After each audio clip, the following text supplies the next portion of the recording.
Welcome to Empire Partner Studio, digital broadcasting division of Empire Partner Foundation. Hello and welcome, and a very welcome to our guest, Mr. Thabang Simon Mabuza, a social entrepreneur.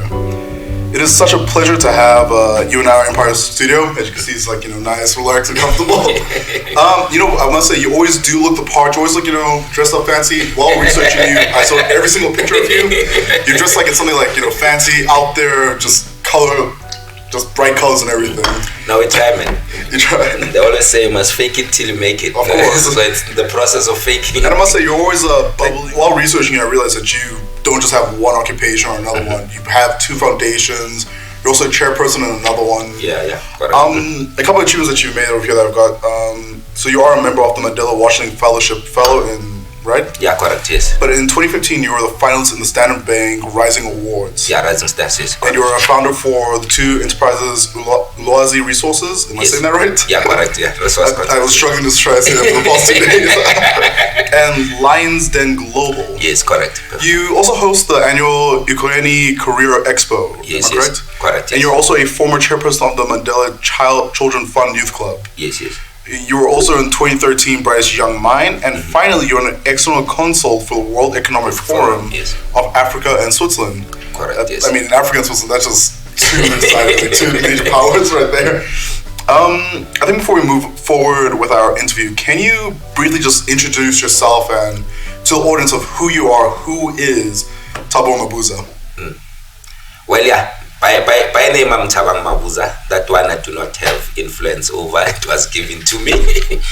But over and above that, my passion has always been creating a platform or opportunities for young people to co-create, collaborate with industry experts, decision makers, and people who can influence their dreams. So I've been in the space of running my own company for 13 years now, since registered formally in 2011, and till date we've had an impact on over 50,000 plus young people across SA. Through my work, I started running career expos purely on the basis that I'm predominantly from a previously disadvantaged community or background. I went to a normal township school, and we were never exposed to career opportunities that come with democracy.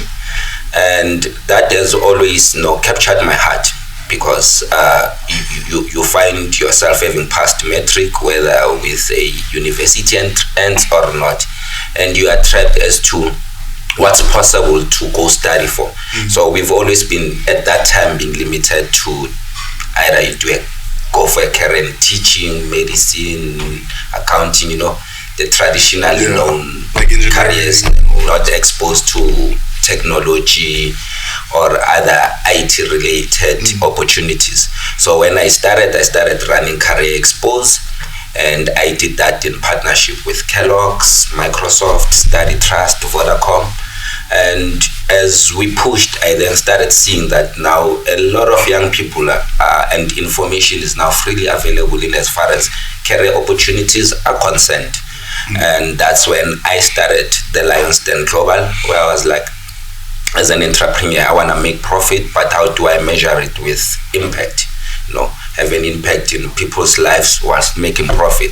So I started the Lions Den, where I would create a platform or a space for young entrepreneurs to elevate or pitch the work that they do to industry experts, decision makers, and that comes from my work with the World Economic Forum, because I was fortunate to be exposed at an early age to work with the World Economic Forum on Africa, and you are there, and there's presidents, there's decision makers, there's private sector in that space, and every time, whenever you at the World Economic Forum meeting, you are always on an elevator.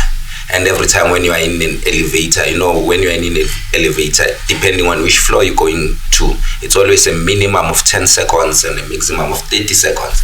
And every time when you are in there, there's just an industry leader or a private sector champion that you are with in the elevator. And, whenever you are there, it's either silent or the person would ask you, how are you? What do you do? And that's where my work started to say, you never get an opportunity to meet someone that you can quickly pitch to in terms of responding to that question, because depending on how you respond, you either get an opportunity or a business card for you to further your dreams. So that's why I started the Lions Den, to teach young people how to, within 30 seconds, share what they do, so that they can get a business card or an opportunity. Okay.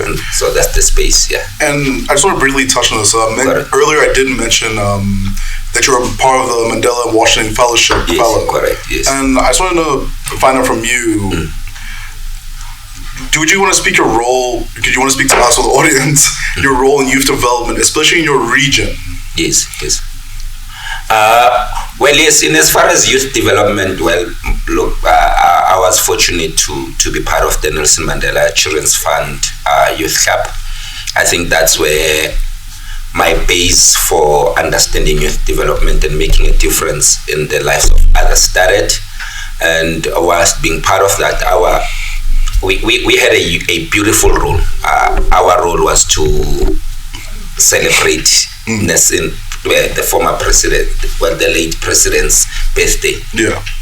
And our role was to decide what we want to do as kids at the time, So we decide whether we want to have a children's parliament, a round table with leaders, telling them on our issues as kids, So we were given that platform to celebrate his birthday on the 18th on behalf of the Nelson Mandela Children Fund, and you would come, take pictures, I think that's where mostly the background started in as far as leadership is concerned, but also being an active citizen.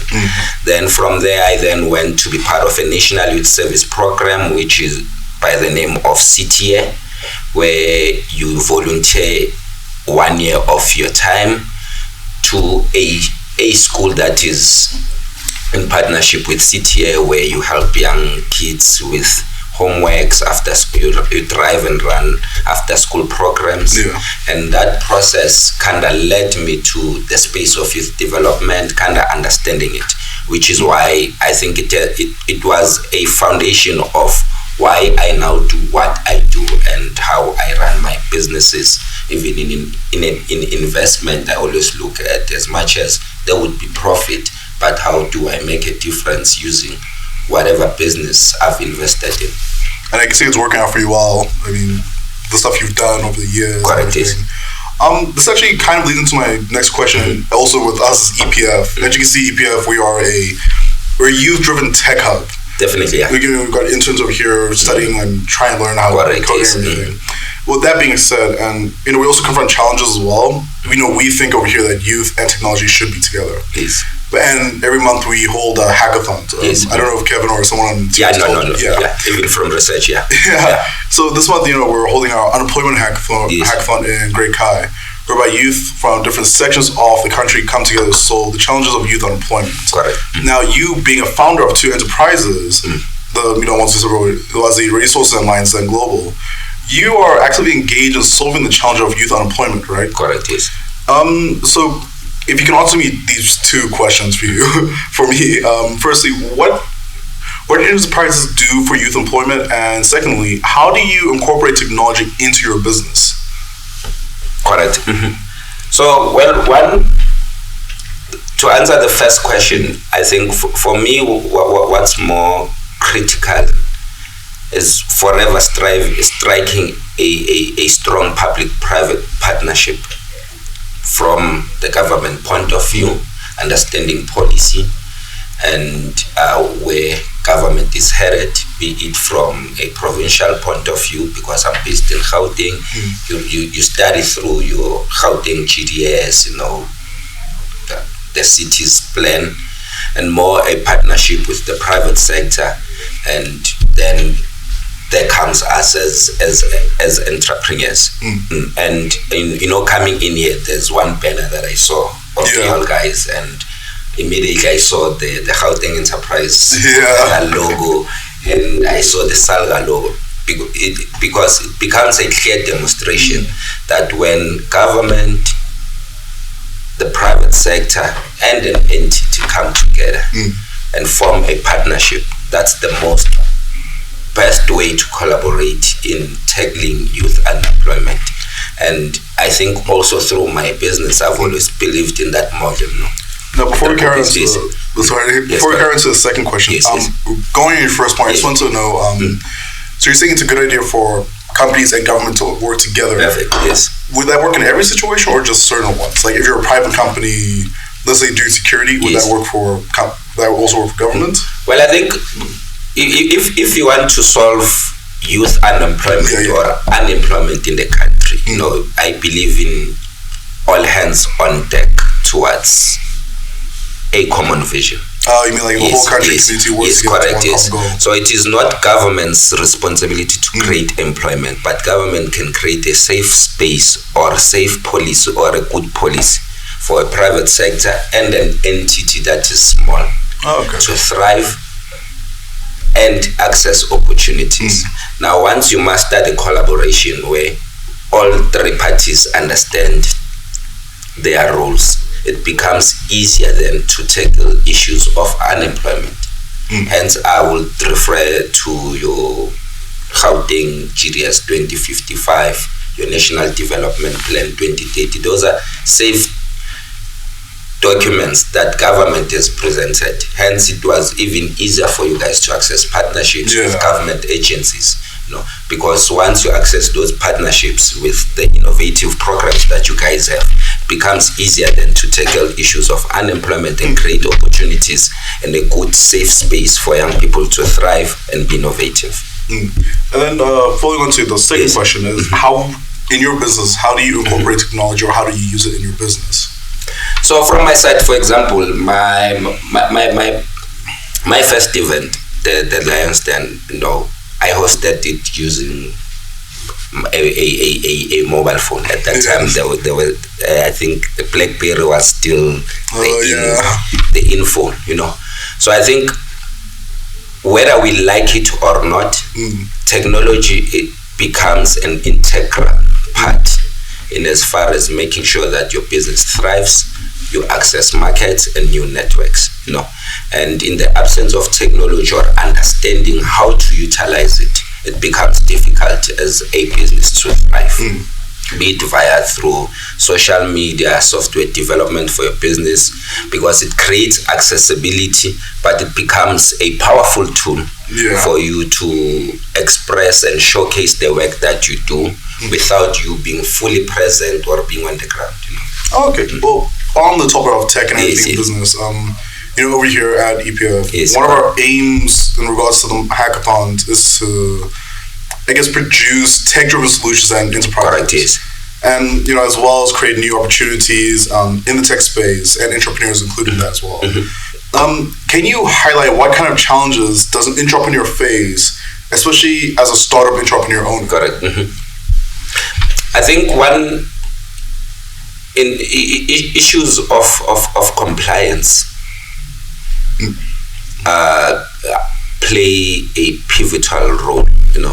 I think how the landscape in SA is structured in as far as entrance to business is that it's easier to register a business in SA, but mostly, especially young people, they always think of business to government as a client. So when they enter business, they want to come in and be entrepreneurs. They think, I'm going to come in, get an RFQ, deliver on it, and I make money. And only to find out once you are in the space, there's a level of compliance that you need to make sure that you are forever complying towards. It would be through the central supply database, always making sure your tax clearance is up to date, your CIPC returns are filed, So that's the first barrier that kills a lot of small businesses. You'd read even on books, they'll tell you that 90% of small businesses fail within the first year, purely because of the compliance side of things. You think, secondly, when you enter the space, you normally think whatever idea you have will work in the market. Before we carry on to the next question, I would just like to say that I went onto your Twitter feed, and I saw your Twitter thread, the one that says the journey of becoming a millionaire. I must say I was very interested in the way you just woke up one day and you just want to go into the line and everything. Correct. my own personal question I just wanted to this is, how was that experience like from the moment you woke up to the time of you actually getting to the front of the line? No, you wake up with a positive mental attitude, and you think you're going to conquer the world. It's like when you just passed matric, and you feel like you're on cloud nine. Now you've got a university entrance. You look forward to leaving home. Think, I've been abused all my life. I was making my bed. I had to clean. I had to cook at times. So cheers to freedom.